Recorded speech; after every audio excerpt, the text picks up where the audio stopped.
Allahu Ekber, Allahu Ekber. Allahu Ekber,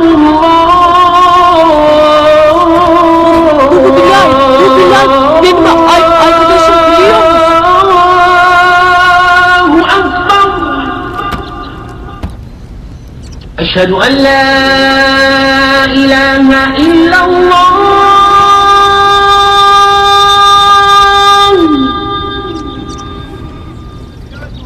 Koş ezan okunuyor. Bilal, bu ezanı Bilal okuyor. Eşhedü en la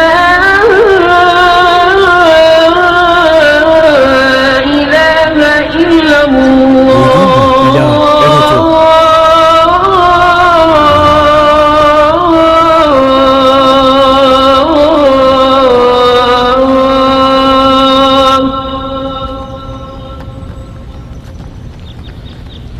أشهد أن محمدا رسول الله.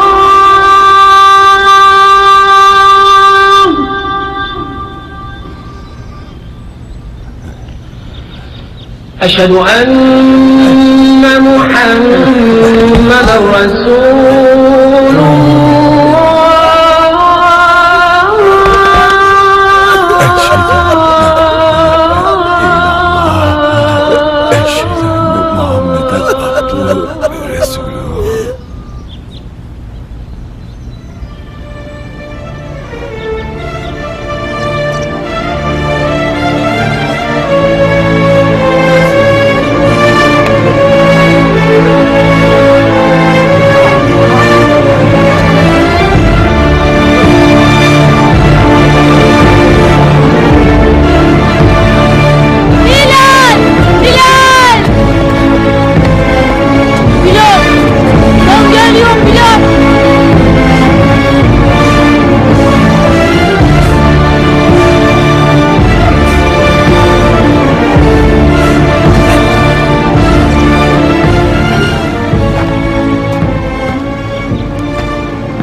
Ezan yayım kalmaz Bilal.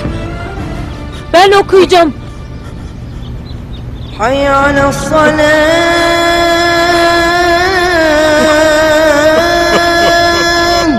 hayy alassalam,